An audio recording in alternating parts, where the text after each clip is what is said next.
Welcome. I wanted to begin today by, of course, giving our acknowledgement. Dalhousie University is located in Mi'kmaq, the ancestral and unceded territory of the Mi'kmaq. We are all treaty people. Thank you very much for joining us for this event tonight. The talk today is both in honor of Norman and exists because of Norman Horrocks. As most of you know, over several decades, Dr. Horrocks, the former director of the School of Information Management and the former dean of the Faculty of Management at Dal, pursued a distinguished career of active involvement in professional associations really around the globe. His many contributions, for which he received local, national, and international recognition, have advanced our field and the careers of countless individuals. Dr. Norman Horrocks was an incredibly significant and influential part of the history of the School of Information Management. All of you who have had the pleasure of meeting or working with Dr. Horrocks will have your own memories and stories. For me, Norman demonstrated leadership and vision in everything that he did. But perhaps what was most significant, important, and relevant to today's talk is how he would take the time to get to know everyone he met, including their backgrounds, cultures, and interests. To give just a small example, which I know I've given before, but it's significant. When I first started teaching at Dalhousie, one of the courses I was in charge of teaching was government information. And one of the great things about that course was that I was able to invite Dr. Horrocks to come to the class every year, and he would, of course, talk about UK government documents. Regardless of the class size, which sometimes was 40 students, Norman took that class list and created individualized questions and assignments for every student based on their backgrounds and interests. He really was truly interested in getting to know all of us as people and to helping everyone learn in their own way. And this connection and this ability to really understand others was what was so significant about what he did. To continue his leadership and advocacy for this field, the fund that we have in his name supports both a scholarship and a lecture series.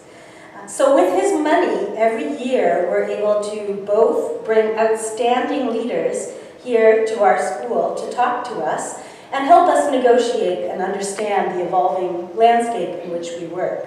We're also able to support outstanding students. So today what we're going to do is first have our lecture and then the award. This year, we are particularly excited to be able to use this lecture to continue a discussion on a critical issue within our profession, our need to respond to the challenges posed in the Truth and Reconciliation Commission. To draw from the Truth and Reconciliation report and recommendations submitted by our speaker to the Canadian Federation of Library Association, we really want to focus in particular on Recommendation 7. We want to enhance opportunities for Indigenous library, archival, and information professionals, as well as the inclusion of Indigenous epistemologies in the Canadian Library and Archives profession through culturally appropriate pedagogy, recruitment practices, professional and continuing education, and cross-cultural training in collaboration with local Indigenous stakeholders and partners. So this is just one small step in a journey that we are taking, but having the ability to bring people here to speak on this topic and share their expertise is absolutely critical. In addition, I just want you to alert you to the fact to tuned to the school because we will be working collectively with other programs across the country to think about what competencies related to Indigenous knowledge we should all have within our programs. So these are just some of the initiatives that we're working on both within SIM and collectively across the country. I would like to now invite our interim dean, Vivian Howard, forward to introduce our lecturer.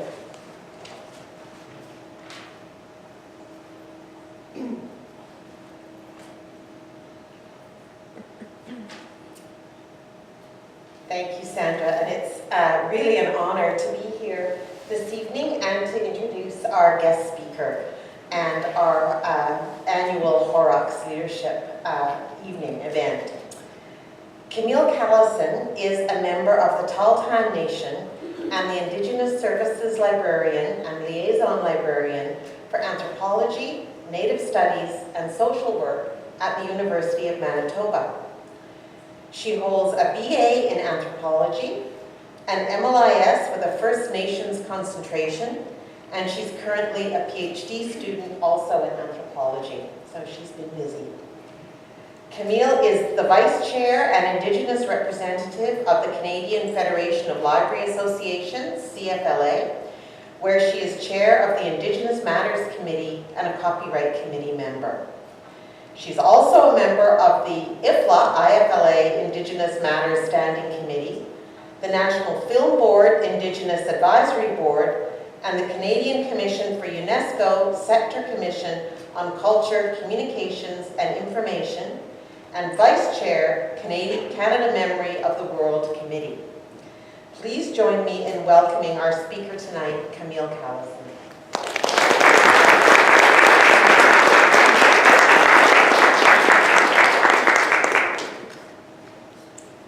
Good evening, everybody. I just want to say thank you very much. Madhu is thank you, and Tahltan. And I want to say thank you to all of you for coming out tonight on an icy cold night. Apparently it's cold here.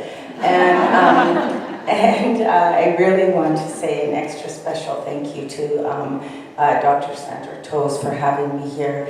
And I will say that I was very impressed with the way that she worked very closely with me to develop what we're going to speak about tonight. I think that one of the things that I really need to acknowledge right off the bat is that I'm on Mi'kmaq territory and I'm not from here. I'm from the Tahltan Nation. And I think it's very important for us to recognize the land that we stand on and the people, the Indigenous people who live here and have lived here since time immemorial. So we use that term a lot in British Columbia. I don't hear it as much in other places, but I think it's really important to recognize that many of us, including my nation, has proof and evidence of over 50,000 years of occupation. So I want to make sure that we acknowledge that and that we're very responsive to that.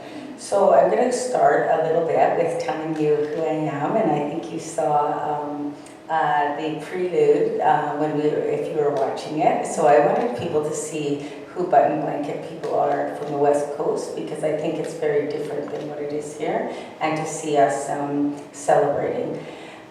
So the acknowledgement, I said to Sandra today, I said I'll do part of the acknowledgement that we're on Mi'kmaq territory, but I cannot say that we're all treaty people. So my non-Indigenous side is obviously a treaty person, but as a Tahltan person, the video that you watched was actually 100 years. In 2010, we celebrated the Tahltan Declaration that says that we've never ceded or surrendered our land at the cost of our own blood, and that we will not be ceding and surrendering that. So I'm not very good with the clicker, and obviously it's not working very good for me. Maybe it's not on. We will check. So I'm honored to be here tonight, and one of the reasons why I'm really happy to be here is that I do remember Dr. Horrocks, and I went to his lectures many, many times, and when he guest spoke at different events that I attended, and Sandra's exactly right. He made sure that he got to meet many people in the audience. So I had the pleasure of meeting him, and I found him an incredibly charming individual who was actually one of the first people that I met from the Maritimes. I really love being here, and I think part of it is the charm of the people who live here, because I feel like I'm in a small town even though I'm in a city, and I love it. And so anyway, just notice somebody else we did say hello to. And so I am from the Tuskia clan of the Tiltan people, and the mouth of our river is actually in Wrangell, Alaska, and the tip where the beak is up in the Yukon. So if you look at the third picture, the one on the very right side, you'll see that it's about 28 hours drive north of Vancouver, and there actually still isn't a grocery store there, so we drive 8 hours to get to a grocery store. So that's some of the road that you saw going in there. And on the upper left-hand corner is a place called Tuskia-Chokima. And Tuskia-Chokima, it actually means cho means big. You already know that Tuskia means crow. So if you have a big crow, it's a raven. And Kima means house. And so on the confluence of the Tiltan and Stikine River, and for many of you who don't know, the Stikine, the Grand Canyon of the Stikine is actually the Grand Canyon for Canada. It's the second largest in North America. And I was fortunate enough to grow up on the land, and my dad being an outfitter, so you'll see on the bottom right-hand corner us how we packed our horses into the mountains. And I know that a few people here were lucky enough to meet him at the Library Association in Alberta that had him come as one of the elders. And I think that that influenced my life greatly, because I spent my time as a youth in the summer times being around the campfire and being on the land and hearing the stories from many, many elders. And in the upper right-hand corner, there's a picture of myself and the late Grandma Liz Zurza, who adopted me and gave me the name Estara when I finished my master's degree. And I moved back up home to be our heritage manager. And it means that I fly around crazy like, which I think many of you know I do, and I try to promote and preserve traditional knowledge.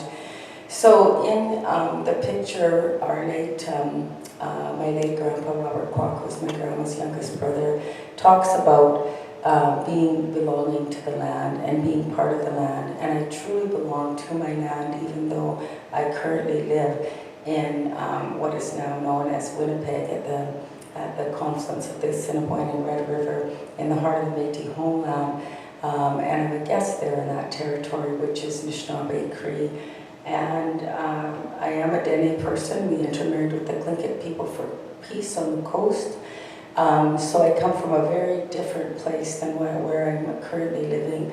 But I would say that being in the heart of Turtle Island, one of the elders said to me, "You come here for healing." And within about a year, they were pushing me out to speak. And they said that if you don't speak, who will speak for Indigenous people in librarianship?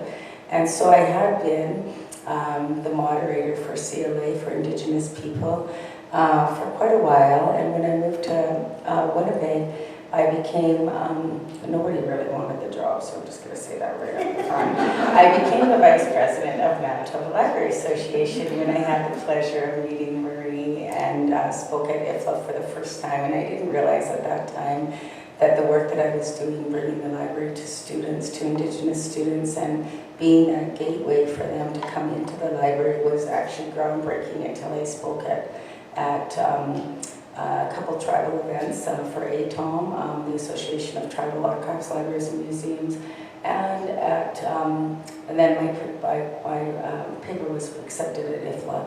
And so I had the pleasure of being there and talking to other people as part of the IFLA Indigenous Matters Committee. And I do want to say that I actually did send in a new bio, but I'm not really the Indigenous Services Librarian, but that job is coming open, so watch for it. Anybody who's Indigenous in the crowd. And so I'm now the Learning and Organizational Development seconded to that position for a couple of years. And I think part of that work is really doing the cross-cultural training with communities and with our professional staff. So that's a little bit about what I'm going to move into tonight. But I would be remiss if I didn't start at the very beginning and talking about honoring with the people that have come before us. So over the last decade, there's been many different things that have been really momentous, and the most crucial thing was the Truth and Reconciliation Report and calls to action. It really provided that catalyst for change. And there's really a critical need to create a community of practice around the teaching and intergenerational transfer of knowledge, and embedding those Indigenous epistemologies into our curriculum and into what the competencies that we have that are coming out of MAS programs. So when I talk about cultural memory institutions, the reason why we use that terminology is because for us, our Indigenous knowledge, and I don't use traditional knowledge, when I do I'd say traditional and living knowledges, because our knowledge is living and it's dynamic. So when we talk about embedding that knowledge, it has to be something that's happening on a regular basis. It's a living document where we're trying to impart that knowledge to other people, to share it in our own community, and we see it in various forms now. Even if it's in a Facebook or a blog or a hip-hop song, we see our Indigenous knowledge coming out, and we're transferring that knowledge to the next generation in the medium. And one of my personal favorites is Indigenous comics. And I think that it's really important for us to be able to move that forward, but to embed that in what we do. And for those competencies, when people leave their master's program, that they actually are competent in working with Indigenous people in a cross-cultural way. So our knowledge wasn't separated out into libraries, archives, or museums. It was very holistic, and it still is very holistic. And so we use the term cultural memory institutions in place of using the separated out mainstream Western institutions. I think for me, the journey really started a lot when I became vice president and then president of Manitoba Library Association. And at the same time, we were lucky enough to host the International Indigenous Librarians Forum, which moves around from many countries every 2 years. So I just was at our 20th, 20 years later. So we've had conferences in New Zealand, in Australia, in the Sami nations, which are the Scandinavian countries, and in Canada and the United States. And it is going to continue every 2 years. It will move around, and you'll see a picture there of the Maori stone, which was carved and holds the essence of those gatherings. So in 2015, we hosted it at the University of Manitoba, and we brought people together from across the country. And it was very significant, because that's really when we started to talk to each other, and that's when I started to meet people from other provinces, including here in Nova Scotia. There was people that came that I didn't really know before, like Anne Carwigan or Patricia Knockwood, and people that were really important to this journey, who knew other people who'd been in the profession for longer, or they were local to that area. So people came from across the country. Of course, there's a big BC contingent. We were elder-led and run. So that meant that the elders did actually micromanage me with the program. I don't know how many times I changed it, but I learned so much from them, and I ended up co-chairing it with Dave Cushing Jr., which is an international leader, and we held the Maori Stone there. So the reason I bring this up, and you'll see this in a minute, is because it was significant that at that same time the TRC report came down. I might have just gone to the wrong way. And we had also Marie Young and Sandra Singh had brought us all together as library leaders to say that CLA was no longer fiscally viable. And we created a team of leaders from across the country that created the Canadian Federation of Library Associations. And actually the first time that I met Donna Bourne-Tyson was at Library Archives Canada, and she said, I want to answer the calls to action.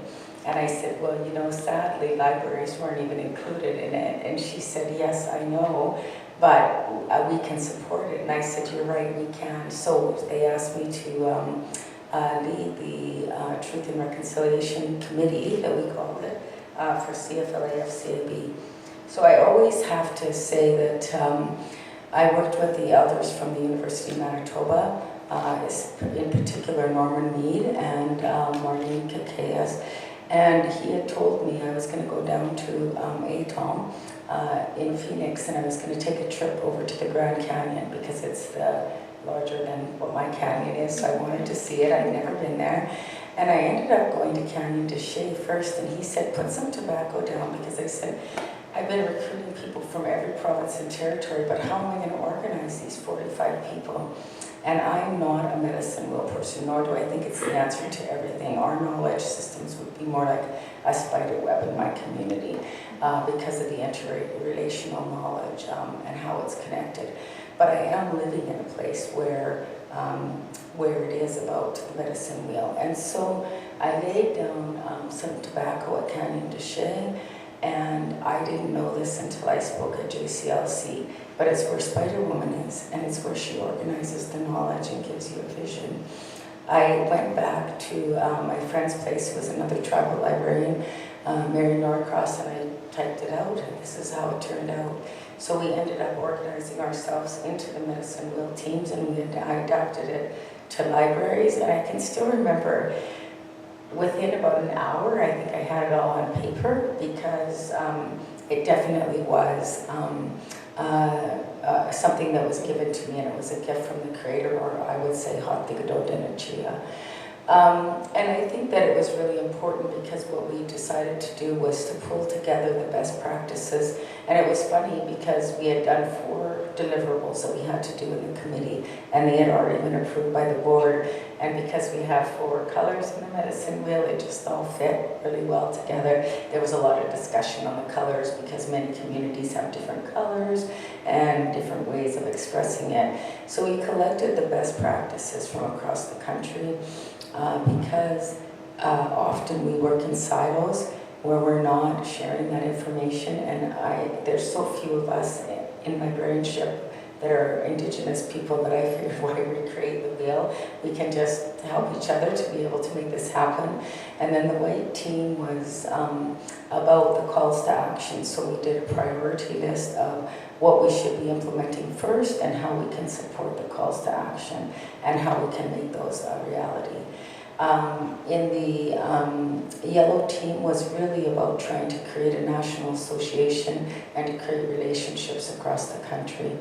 And in the red team was really future facing. How do we decolonize subject headings, classification systems? How do we work with Indigenous knowledge protection and get the Indigenous knowledge embedded into the copyright? So that's kind of how it worked out. And I always try to make sure that I talk about these people. Some of you are here today, Suzanne, and I don't know if Maggie made it or not, but I'm just looking across and I see many people who have supported us and been on the committees, and who are still on the committees for Indigenous matters. And I will say that this group of 45 people shocked me. In 3 months, they came up with enough material for an 83-page report, and for 4 databases. And I still get very emotional when I think about the work that went into all of those reports. And they weren't perfect. We said that they were going to be a living document, so that we would be adding to it and updating it on a regular basis. So I think that that's one of the biggest things we said in the very beginning, that we wanted to have, because we came up with so many different things, we came up with 10 overarching recommendations. And then within the report, there's the more granular recommendations. And I think that it's really important that we were able to implement the first one within about 6 months of the report happening. I will say that I had edited a book before on Indigenous ownership of, ownership of Indigenous knowledges for IFLA. I swear I wasn't going to edit again, but here I ended up editing again at this huge report. And And by the end of the time, I actually wanted to throw it in the garbage, but I'm really happy that I didn't. And many, many people helped review all of the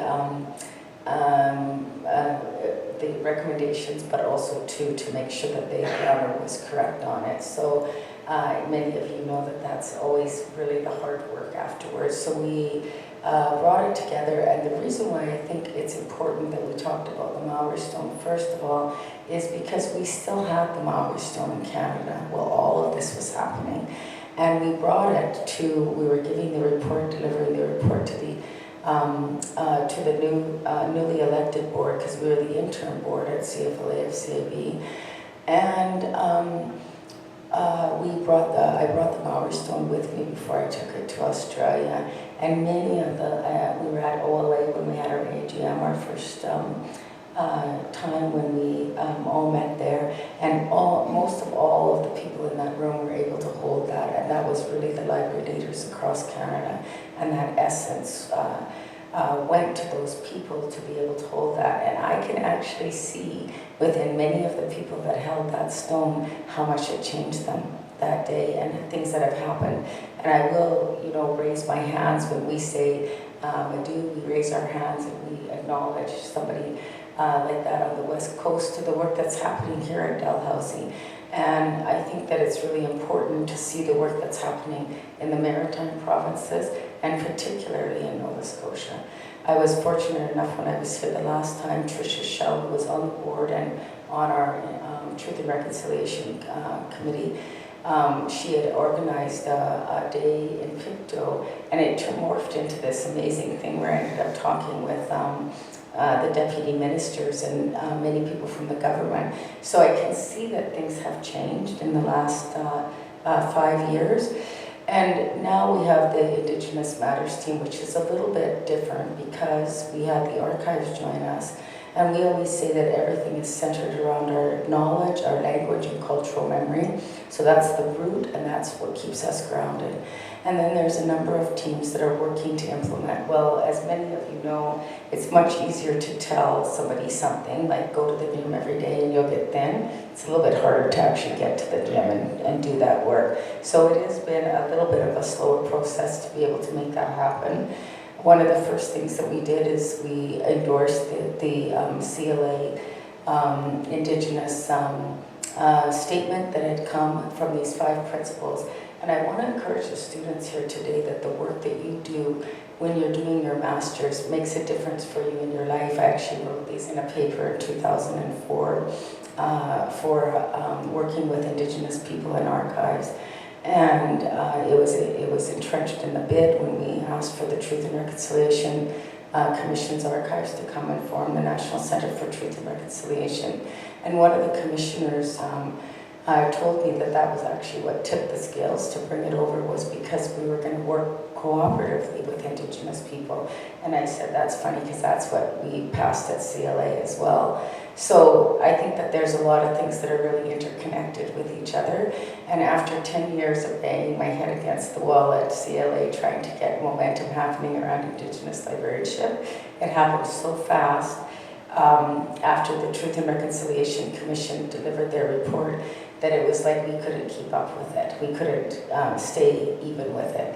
And so it was very interesting. We did talk about implementing the Truth and Reconciliation Commission report. We talked about accessibility, which is particularly important, especially as it was coming down with the Marrakesh Treaty from IFLA.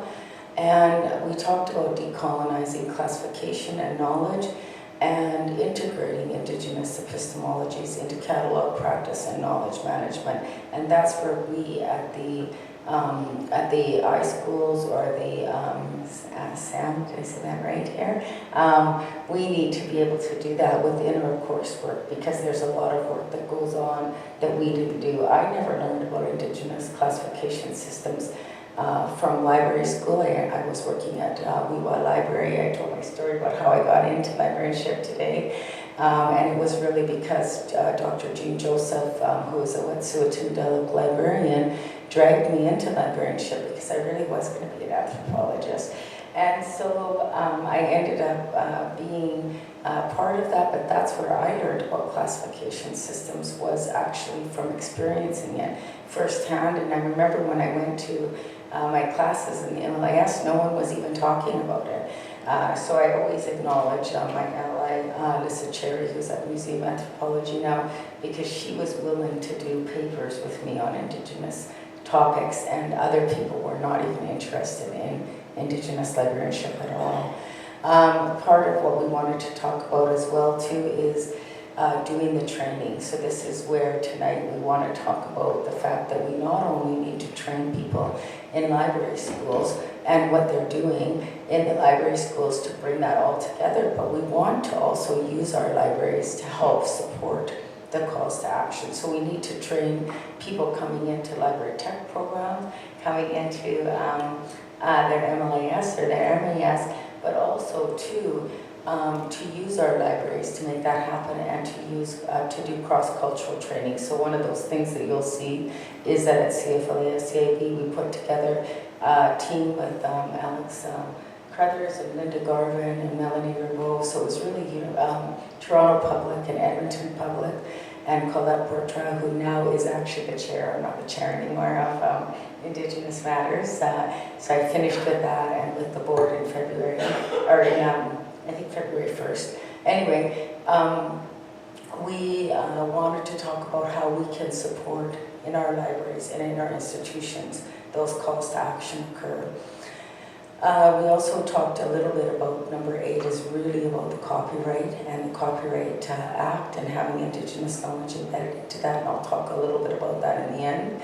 And you can feel free to look at these online. There's an online database of best practices. And then also to number 10 is really crucial, because we've just started to meet now with the National Indigenous Knowledge and Language Association, which is really like an Indigenous GLAM. Because we need a voice for Indigenous people that sits at the table. So one of the things that I really say is everything that we did with the Truth and Reconciliation Committee report is about relationships, and I often feel like I'm that realtor that says location, location, location. It is relationship, relationship, relationship. You have to have a relationship with the Indigenous people where your institution sits.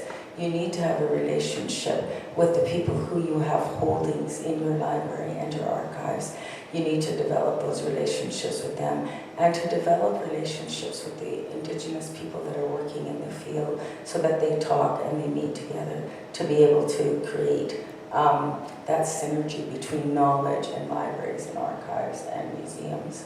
And I think that that's very important, and especially today with our focus and the UNESCO Year of Indigenous Language is upon us.